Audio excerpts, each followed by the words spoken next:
ನಮಸ್ಕಾರ. ಡಾಕ್ಟರ್ ಸಿದ್ದು ಅವರು KK news Kannada channel ಅಂತ ಒಂದು ಒಳ್ಳೆ ಯೂಟ್ಯೂಬ್ ಚಾನೆಲ್ ಅವರು ಓಪನ್ ಮಾಡಿದ್ದಾರೆ. ಆ ಯೂಟ್ಯೂಬ್ ಚಾನೆಲ್ನ ವಿಶೇಷತೆ ಅಂತ ಹೇಳಿದ್ರೆ ಅದರಲ್ಲಿ ಕೇವಲ ಸಣ್ಣ ಮಕ್ಕಳು ದೊಡ್ಡವರು ಯಾವುದೇ ಒಂದು ವಯಸ್ಸಿನ ಅಂತರ ಇಲ್ಲದೆ ಹೆಚ್ಚು ನಮ್ಮ ಕನ್ನಡಕ್ಕೆ ಸಂಬಂಧಪಟ್ಟಿರುವಂತಹ ಕರೆಂಟ್ ಅಫೇರ್ಸ್ ಎಲ್ಲ ಮಾಹಿತಿ ಸಿಗ್ತಾ ಇದೆ. ದಯವಿಟ್ಟು ಹೆಚ್ಚಿನ ಸಂಖ್ಯೆಯಲ್ಲಿ, ಅದರಲ್ಲೂ ನನ್ನ ಯುವ ಸ್ನೇಹಿತರು ಹೆಚ್ಚಿನ ಸಂಖ್ಯೆಯಲ್ಲಿ ಯೂಟ್ಯೂಬ್ ಚಾನೆಲ್ನ ಸಬ್ಸ್ಕ್ರೈಬ್ ಆಗಿ ಫಾಲೋ ಮಾಡಿ ಹೆಚ್ಚು ಹೆಚ್ಚು ಕನ್ನಡ ಪರ ಜ್ಞಾನವನ್ನ ಬೆಳೆಸ್ಕೊಳ್ಳಿ ಅಂತ ಹೇಳೋದಕ್ಕೆ ಇಷ್ಟಪಡ್ತೀನಿ. ನಾನು ನಿಮ್ಮ ನಿರೂಪಕಿ. ನಿರಂತರ 106 ದಿನಗಳ ಕಾಲ ಹೋರಾಟ ಸತ್ಯಾಗ್ರಹ ಮಾಡಿ, ಅದೇ ತರನಾಗಿ 18 ದಿನಗಳವರೆಗೆ ಅಹೋರಾತ್ರಿ ಧರಣಿ ಕೂಡ ಮಾಡಿದ್ರು. ಸಾಮಾನ್ಯ ಕರ್ನಾಟಕ ಸರ್ಕಾರ ಕಣ್ ತೆರೆಯುವಂಥ ಪರಿಸ್ಥಿತಿ ಹೋರಾಟಗಾರರಿಗೆ ಕಾಣಲಿಲ್ಲ. ಅದೇ ತರನಾಗಿ ಮಾನ್ಯ ನಮ್ಮ ಜಿಲ್ಲಾ ಉಸ್ತುವಾರಿ ಸಚಿವರಾದಂಥ MP ಪಾಟೀಲರ ಒಂದು ಮನೆಗೆ ಹೋಗಿ ಮುತ್ತಿಗೆ ಹಾಕೋನು ಈಗ ಸಾಂಕೇತಿಕವಾಗಿ ಒಂದು ಮನೆ ಮುಂದೆ ಧರಣಿ ಮಾಡಿ ಅವರು ನಮ್ಮ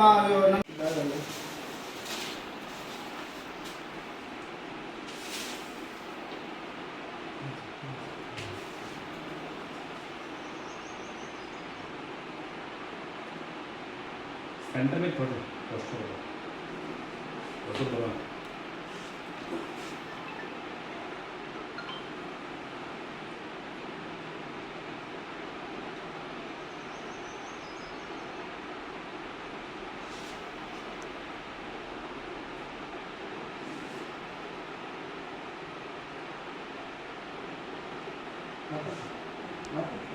ನೀವು ಮಾತಾಡ್ತೀರಿ ನಾನು ಮಾತಾಡ್ತೀನಿ ನಾನು ಗೊತ್ತಾಗುತ್ತೆ ನಾನು ಕೂತ್ಕೊಂಡು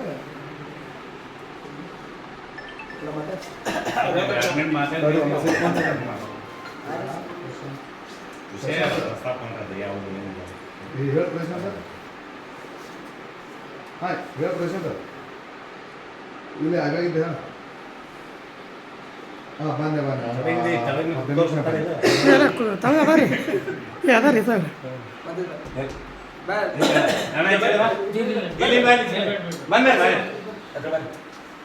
ನೀವು ಬನ್ನಿ ಮುಂದೆ ಬಸ್ ಒಳಗೆ ಕರ್ಕೊಂಡ್ರ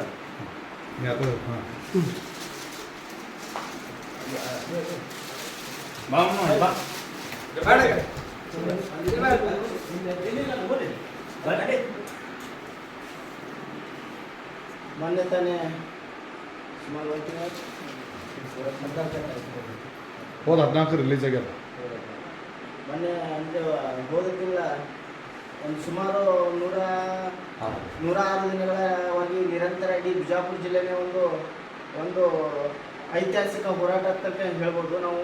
ಯಾಕಂದ್ರೆ ತಾವೆಲ್ಲ ಮಾಧ್ಯಮ ಮುಖಾಂತರ ಹಾಗೂ ಪತ್ರಿಕೆಗಳ ಮುಖಾಂತರ ಇಡೀ ಬಿಜಾಪುರ ಜಿಲ್ಲೆಯ ಜನ ಎಲ್ಲರೂ ಒಂದು ಈ ಹೋರಾಟವನ್ನು ನಡೆದು ಇರ್ತದೆ.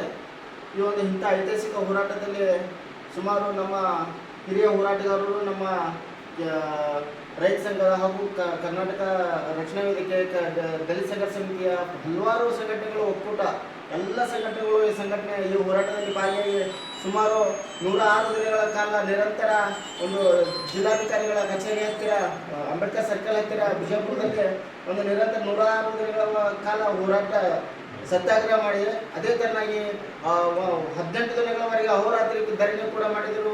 ಸಾಮಾನ್ಯ ಕರ್ನಾಟಕ ಸರ್ಕಾರ ಕಣ್ ತೆರೆಯುವಂಥ ಪರಿಸ್ಥಿತಿ ಹೋರಾಟಗಾರರಿಗೆ ಕಾಣಲಿಲ್ಲ. ಅದೇ ತರನಾಗಿ ಮಾನ್ಯ ನಮ್ಮ ಜಿಲ್ಲಾ ಉಸ್ತುವಾರಿ ಸಚಿವರಾದಂಥ MP ಪಾಟೀಲರ ಒಂದು ಮನೆಗೆ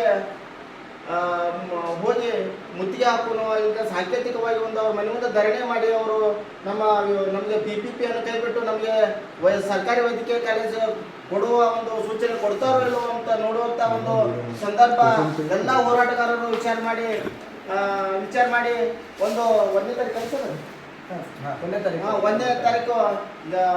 1ನೇ ತಾರೀಕು ಇದೆ, ಜನವರಿ 1ನೇ ತಾರೀಕಿನ ನಂತರ MP ಪಾಟೀಲ್ ಮನೆ ಒಂದು ಕಾಲ್ನಡಿಗೆ ಮುಖಾಂತರ ಹೋಗುವಾಗ ನಮ್ಮ ಬಿಜಾಪುರ ಜಿಲ್ಲೆಯ ಪೊಲೀಸ್ ಇಲಾಖೆಯವರು ಮಾನ್ಯ ಸುಮಾರು ಎಷ್ಟು ಜನ ಹೋಗಿದ್ದೆ ಸರ್? ಒಂದು 200 ಜನ ಹೋರಾಟಗಾರನ್ನ ಹಿಡ್ಕೊಂಡು ತಮ್ಮ ಇಷ್ಟ ಬಂದಲ್ಲಿ ಒಂದೊಂದು ಸ್ಟೇಷನ್ಗಳಲ್ಲಿ 27 ಮಂದಿನ ಬೇರೆ ಬೇರೆ ಸ್ಥಳಗಳಲ್ಲಿ ಒಯ್ದು ಕೂಡಿ ಹಾಕಿದ್ದು ಇರ್ತದೆ. ಅಂಥ ಒಂದು ಹೋರಾಟದಲ್ಲಿ ನಮ್ಮ ಯುವ ನಾಯಕರು, ನಮ್ಮ ಹೋರಾಟಗಾರರಂಥ ಸಿದ್ದರಾಮಣ್ಣ ಹಳೂರವರು ಈ ಒಂದು ಹೋರಾಟದಲ್ಲಿ 106 ದಿನಗಳವರೆಗೆ ಮತ್ತು 18 ದಿನ ಅಹೋರಾತ್ರಿಯಲ್ಲಿ ಸತತವಾಗಿ ಒಂದು ಈ ಹೋರಾಟವನ್ನು ನಾವು ಸರ್ಕಾರಿ ವೈದ್ಯಕೀಯ ಕಾಲೇಜ್ ಆದೇಶ ಘೋಷಣೆ ಆಗುವವರೆಗೂ ನಾವು ಹೋರಾಟ ಕೈ ಬಿಡುದಿಲ್ಲ ಅಂತೇಳಿ ಈ ಒಂದು ಹೋರಾಟದಲ್ಲಿ ಪಾಲ್ಗೊಂಡು ಈ ನಮ್ಮ ವಿಜಯಪುರ ಜಿಲ್ಲೆಗೆ ಒಂದು ಸರ್ಕಾರಿ ವೈದ್ಯಕೀಯ ಕಾಲೇಜು ಘೋಷಣೆ ಸಿದ್ದರಾಮಯ್ಯನವರು ಅವ್ರ ಮುಖಾಂತರ ಮಾಡುವವರೆಗೂ ತಾವು ಹೋರಾಟವನ್ನು ಕೈ ಬಿಟ್ಟಿಲ್ಲ. ಈ ಒಂದು ಹೋರಾಟದಲ್ಲಿ ಯಾವ ಥರಪ್ಪ ಅಂದ್ರೆ ತಾವು ಹೋರಾಟ ಕೈ ಬಿಡಲ್ಲ ಅಂದ್ರೆ ನಾವು ಜೈಲಿಗೆಲ್ಲ ನಾವು ಮುಂದೆ ನಮ್ಮ ಮೇಲೆ ಯಾವ ಶಿಕ್ಷೆ ಆದರೂ ನಾವು ಸರ್ಕಾರಿ ವೈದ್ಯಕೀಯ ಕಾಲೇಜು ಆದೇಶ ಆಗಬೇಕು, ಅವಾಗ ನಾವು ಹೋರಾಟ ಬಿಡ್ತೇವೆ ಅಂತ ಹೇಳ್ಕೊಂಡ್ರೆ ಒಂದು ನಿರಂತರ ತಮ್ಮ ಹೋರಾಟವನ್ನು ಮಾಡಿ ಒಂದು ಮಾನ್ಯ ಅದೇ ಎಂ.ಬಿ. ಪಾಟೀಲ್ ಸಾಹೇಬರ ಒಂದು ಮನೆಯ ಮುಂದೆ ಒಂದು ಧರಣಿ ಮಾಡಲು ಹೋಗುವಾಗ ಇವರನ್ನ ಮಾನ್ಯ ಜಿಲ್ಲಾ ಪೊಲೀಸ್ ಇಲಾಖೆಯವರು ಅವರನ್ನ ಬಂಧಿಸಿ ಅವರನ್ನ ಜೈಲಿಗಟ್ಟುತ್ತಾರೆ. ಅವರು ಸುಮಾರು 14-15 ದಿನಗಳವರೆಗೆ ಜೈಲು ವಾಸ ಮಾಡಿ ಈಗ ತಾನೇ ಬಿಡುಗಡೆ, ಮಾನ್ಯ 14 ತಾರೀಕಿಗೆ ಬಿಡುಗಡೆಯಾಗಿ ಇವತ್ತು ನಮ್ಮ ಬಸವನ ಬಾಗೇವಾಡಿ ತಾಲೂಕಿಗೆ ಪ್ರಪ್ರಥಮವಾಗಿ ಆಗಮಿಸಿದ್ದಾರೆ. ಆದ ಕಾರಣ ನಮ್ಮೆಲ್ಲ ಹೋರಾಟ ಮಿತ್ರರು, ಹೋರಾಟಗಾರ ಹಿರಿಯರು ಹಾಗೂ ಎಲ್ಲ ನಮ್ಮ ಕರ್ನಾಟಕ ರಕ್ಷಣಾ ವೇದಿಕೆ ಮಾಜಿ ಚಕ್ರವರ್ತಿಯವರಾಗಲಿ, ಶೇಖರಣ್ಣ ಕಾಣಿಯವರಾಗಲಿ, ರಾಜಣ್ಣ ದಿನವಾರು, ಗಂಗಾಧರ್ ಆರ್ಯರ್ ಹಾಗೂ ಇನ್ನಿತರ ಎಲ್ಲ ನಮ್ಮ ಯುವ ಹೋರಾಟಗಾರರು, ಹಿರಿಯರು ಎಲ್ಲರೂ ಕೂಡ ಅವರಿಗೊಂದು ನಮ್ಮ ಬಸವನ ಬಾಗೇವಾಡಿ ತಾಲೂಕಿನಿಂದ ಒಂದು ಅಭಿನಂದನೆಗಳನ್ನು ಸಲ್ಲಿಸಬೇಕು, ಅವರಿಗೊಂದು ಸನ್ಮಾನ ಮಾಡಬೇಕಂತ ಹೇಳಿ ಒಂದು ವಿಚಾರ ಇಟ್ಟುಕೊಂಡು ನಾವೆಲ್ಲರೂ ಅವರನ್ನು ಅಭಿನಂದಿಸಿ ಸನ್ಮಾನ ಮಾಡಿದ್ದೇವೆ. ಅವರಿಗೆ ನಮ್ಮೆಲ್ಲರ ಪರವಾಗಿ ನಮ್ಮ ತಾಲೂಕಿನ ಎಲ್ಲ ಹೋರಾಟಗಾರರ ಪರವಾಗಿ ಅಭಿನಂದನೆಗಳನ್ನು ಸಲ್ಲಿಸುತ್ತಾ ನನ್ನ 2 ಮಾತು ಮುಗಿಸ್ತಾ ಇದ್ದೇನೆ. ಜೈ ಹಿಂದ್, ಜೈ ಭಾರತ್.